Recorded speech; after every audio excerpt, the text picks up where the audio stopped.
everyone. We are at Montpeshwar Civic Federation, MCF Club, and we are holding our first Racquethlon event.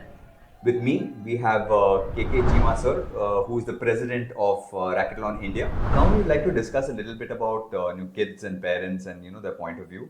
So, how would you look at it from a kid's standpoint? Taking up a sport like Racquethlon. Kids are they naturally carry some liking for a particular sport or a particular discipline, but normally whatever you take them, they like to play. Supposing if 5 years, 6 years you take him or her to TT, she'll enjoy playing TT, baddie also, squash also, tennis. Gradually, what I feel that you take them for multi sports. Take them whatever they like, hockey, cricket, whatever. Let them kids let the kid go and play whatever they like.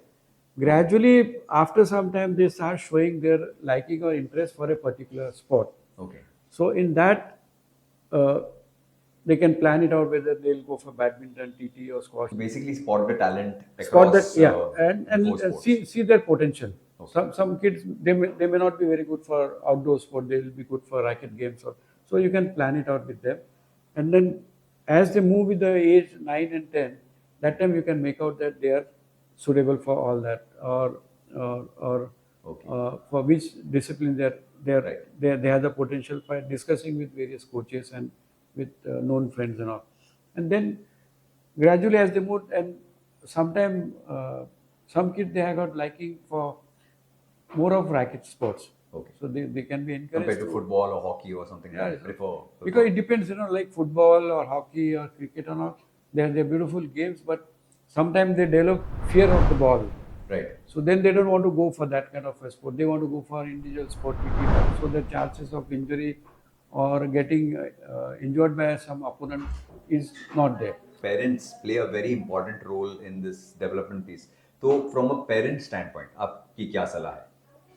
Parents definitely play a big role in bringing up a child in sports, because they are the supporting parent. They spend a lot of time with them. They spend a lot of funding money also with them, and they are well-wishers of the child. Right. So one thing is definitely sure कि अगर parent interest लेते तो बच्चे को एक अच्छा discipline लगने के चांसेस ज़्यादा रहते हैं, कि वो एक अच्छी हैबिट्स डेवलप करता है, उसके नरिशमेंट की, फूड की, या टाइम डिसिप्लिन, या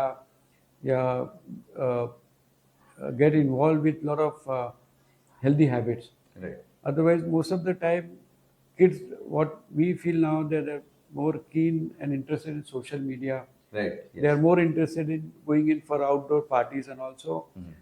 So it depends. I mean, sometimes it can happen. Basically, make it more constructive by getting them into sport. By putting them here, they learn a lot about their good health, discipline, and their physique also. Right. So say on the same topic, academics plays a very big role in a child's progress in India, right? So how do we manage that aspect of it? So kya percent they should be playing sport? I know percent might not be the exact way to do it, but there has to be some sort of parity, right, between academics and sport. So what is your view on that? उसमें ये है कि it all depends now. What parents they are expecting from a child. Supposing if a business family, they definitely prefer the child should pick up business tomorrow or future, or middle class, lower middle class, they can plan it out. But मुझे लगता है कि sports can fit in with everybody. Right. Whether you want to do business in future, or whether you want to become a film star, or whether you want to do anything else, sports, let sports be the basis of everything. Okay. So in that, you see what happens, that you should plan out a good academy, reputed academy, or a reputed coach, knowledgeable, experienced, so that the child learns it in a right way, technique, right approach to the game and sports, and also parents, they have to be careful on that, because child will not be able to whatever you tell the kid, he'll go and do it. Just go and do that. But parents must identify right kind of a coach. Right. अगर आप गलती करते हैं तो you'll have problems, because sometimes the coach, they have this great talking skills, communicating skills, and they Delivery can. is So they can. They're not very talented, or they're not very qualified, or they don't have potential of parting with high quality of sports knowledge to the kid, Right. but they get away with it, and the parents, they lose a lot of money and time with them, Right. and the child is on the wrong path, because technique has gone wrong. So then you cannot revert it. So you have to be very careful when you're putting the child for sport.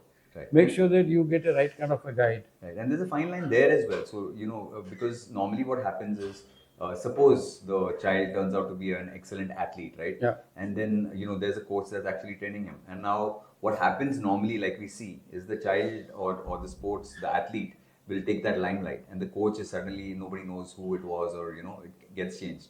So, what are your views on, coaches per se? I mean, is there any sort of recognition for them, or any incentives that can be laid out for coaches? I believe that there is a lot of recognition for the coaches now. Let us not There is. get discouraged by that. Coaches should not get discouraged if you're performing well, Mm-hmm. and if you have the teaching ability skills, and you're quite knowledgeable about the particular sport what you're doing as a coach, and I'm sure that you can produce good results. And there are coaches, they have been highly rewarded, like government has introduced Dronacharya Award, or various This other. is an annual award, the Dronacharya Yeah, Award. It's Dronacharya, annual. every year is Every year they given. give it out. To all the sport they are given. Those are highly talented, they have produced result. Is monetarily also they are rewarded. Okay, so And they are this- incentivized for good coaching. Yeah, and then as a Dronacharya awardee, you have got a lot of other facilities you get in life. Supposing you are Dronacharya awardee and you go to a school that you say I want to admit my kid. School will immediately look at it. You are one of the very talented person, and you have produced so many players, and you are Dronacharya awardee. I'll give priority to your kid. Right. So all those benefits are there, and But how do we protect the rights of these coaches, right? Because see, today you're training under one, and you're going to reach a particular level. You might become a star as well, and then tomorrow they just suddenly decide that, you know what, I don't want this as a coach. I want somebody else. So are there any rights that protect coaches? No. There are no such written agreements between them. Okay. But there is an understanding. You see, it's like they have kept it open. Like if a player after a particular elite level somewhere, he wants to change his coach. Mm-hmm. So he has the option. He would like to go to somebody else, because a elite player or any particular player playing at the national, international level, their time frame is very small. So within that particular time frame, he has to achieve the best, and he has to do the best. He has to achieve the best. In that period, he has to make the decision if he has to change the coach, because he feels that certain events he has been losing because he doesn't have that kind of a skill with him, or that kind of approach he is not taking. Right. And there is another coach who has that skill. Mm-hmm. So he comes. So I think there is no hard feeling in that. It's a totally professional decision. So it has to be mutual, basically, but It there has to be an and- understanding. And I think today's time, the coach also doesn't mind, and the player also doesn't mind. Both of them can be very supportive, and it can be very friendly or sporting. That okay, come on, I have not been able to give you something which I don't have. Mm-hmm. So you are finding somewhere else to go there. No problem. Mm-hmm. So they create their confidence with others, and they know that these are the reliable and good people. Right. They know their limitation. So it is always better to accept the limitation. As a coach, if somebody is not happy with me, Mm-hmm. I should accept my limitation. That okay, well, the parent or the coach or that particular federation wants a change. Mm-hmm. So there is no hard feeling. You go ahead. Okay. Move on. Okay. Great. So basically, there has to be that understanding, and Always and- there should is always healthy, because sportsman life is always very short. Yes. Coach may get a lot of opportunities, but the player will not get again. Right. Supposing if his age is already 25, he's got another best 2-3 years. Exactly. So in that he has to achieve all that, whatever international event. Right. Now he cannot take an emotional decision that okay, though I know that I need a change of coach, but I'm still hanging around. Right. And the coach also realizes that I have not been able to give another best to him now, so he should discuss. Be able to let go. It's always better. Right. Right. So I think that kind of a feeling, that kind of understanding is there with many coaches today and players now. Great. There is no hard feeling for anybody.